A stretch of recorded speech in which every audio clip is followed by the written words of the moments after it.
Have you ever had a day where you just felt off? Like something's weighing on you, but you can't quite put your finger on it. Maybe it's frustration, maybe it's sadness, or maybe it's something else entirely. Here's the thing. Most of us were never really taught how to understand our emotions. We're told to shake it off, push through, or just be positive. But what if I told you that understanding your feelings is the key to actually moving forward?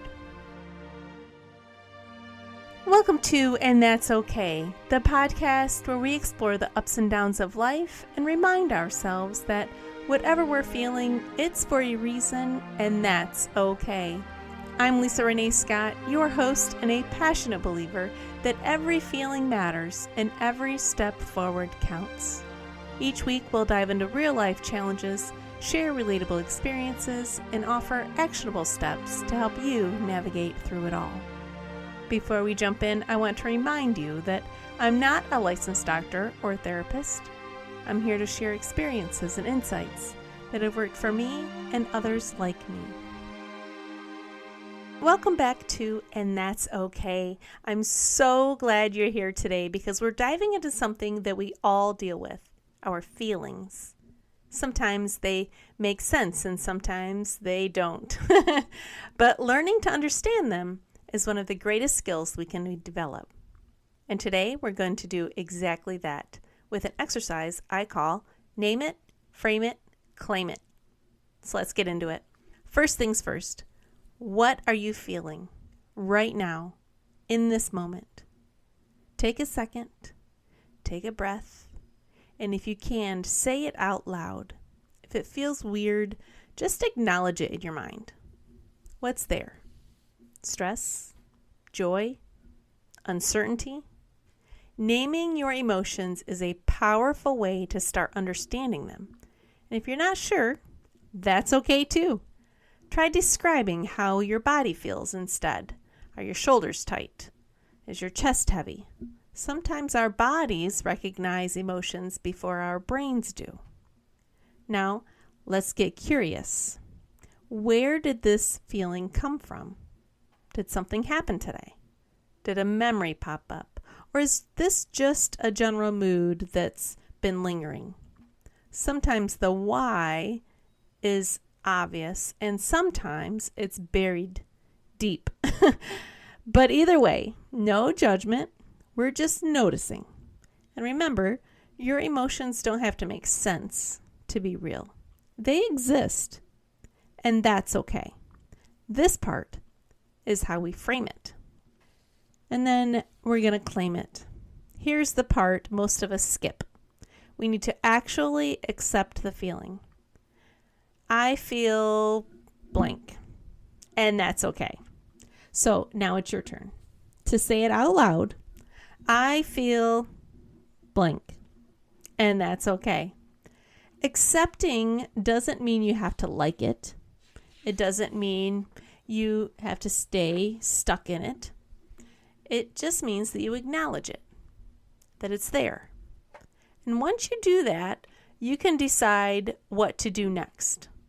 Do you need to talk it out, move your body, journal, take a break? Whatever it is, honor what you need. Understanding your emotions isn't about controlling them. It's about listening to them.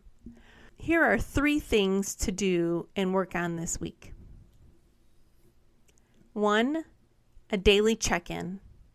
Take 30 seconds each morning and night to ask yourself, what am I feeling right now? Just notice. No fixing, no judging. Just noticing. Write it down if you can. And over time, track these patterns. That can help you identify reoccurring themes and make sense of your emotions in a deeper way. We're going to go over some specific daily actions in a minute. But here's step 2. Take an emotional inventory. At the end of the week, take 10 minutes to reflect on the emotions that you noticed most. Were there patterns, certain triggers? If you felt stressed, Was it work related? If you felt anxious, was there a specific thought that kept coming up? Write down your observations and look for small, actionable shifts like adjusting your schedule, setting a boundary, or adding moments of calm into your day by just taking 5 minutes to just breathe or read a book or listen to your favorite song.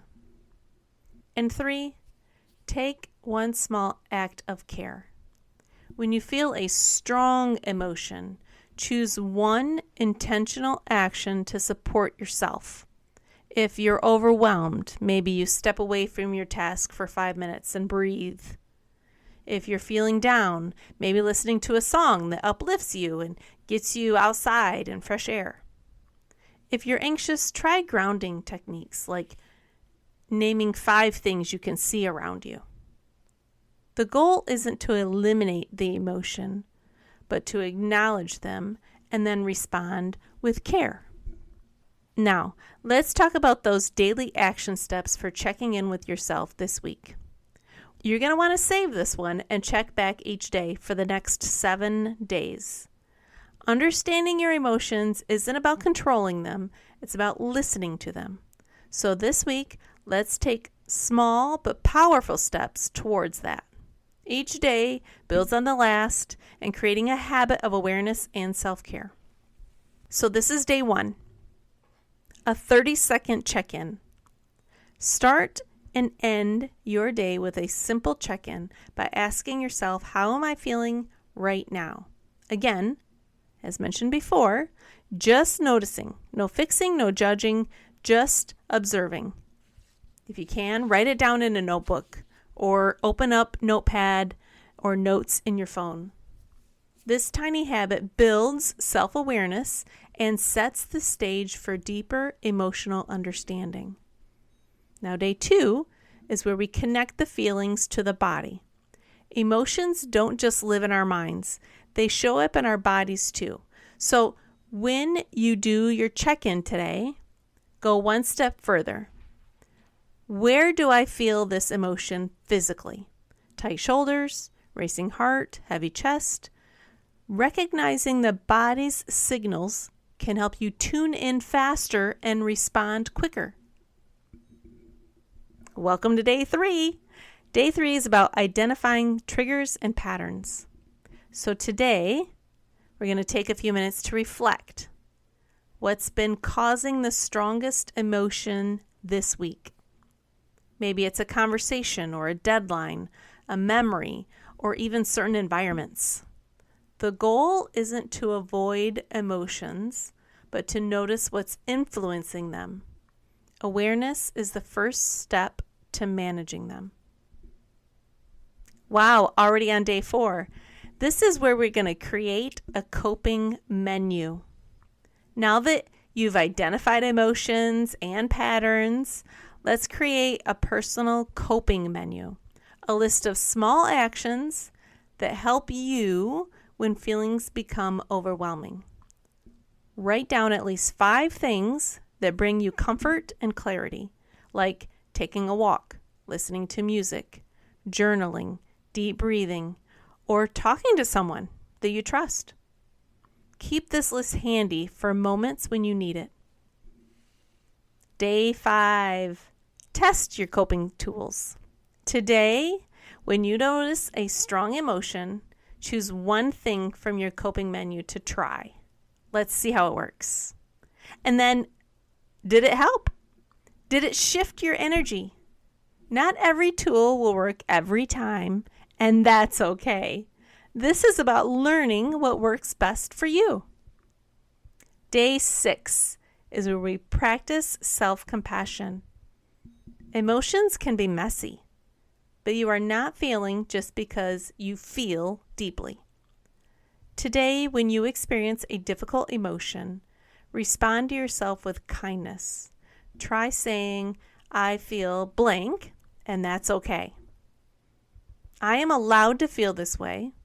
Self-compassion is one of the most powerful tools for emotional resilience. And here we are at day 7, reflection and growth. Look back at your week. What did you learn about your emotions? Did any patterns surprise you? Which coping tools felt the most helpful? Write down a few takeaways and set an intention for next week. This process isn't about perfection, and it's not one that you just do once and you're done. It's about progress. Your feelings aren't a burden, and they aren't something to be ashamed of. They are signals. They're messengers. And the more you listen to them, the more you learn about yourself. Growth isn't about having fewer emotions. It's about understanding them better. And that's okay. All right, friends, that's it for today's episode. I hope this exercise gave you something to think about, something to practice, and maybe even a little more compassion for yourself. Thanks for tuning in to this episode of And That's Okay. I hope you found our discussion insightful and that you're leaving with some practical steps to apply in your own life. Remember, no matter what you're feeling or going through, you have feelings, and that's okay. If you enjoyed today's episode, please subscribe, leave a review, and share it with someone who might benefit from today's topic. Until next week, take care of yourself and keep moving forward, one feeling, one step at a time.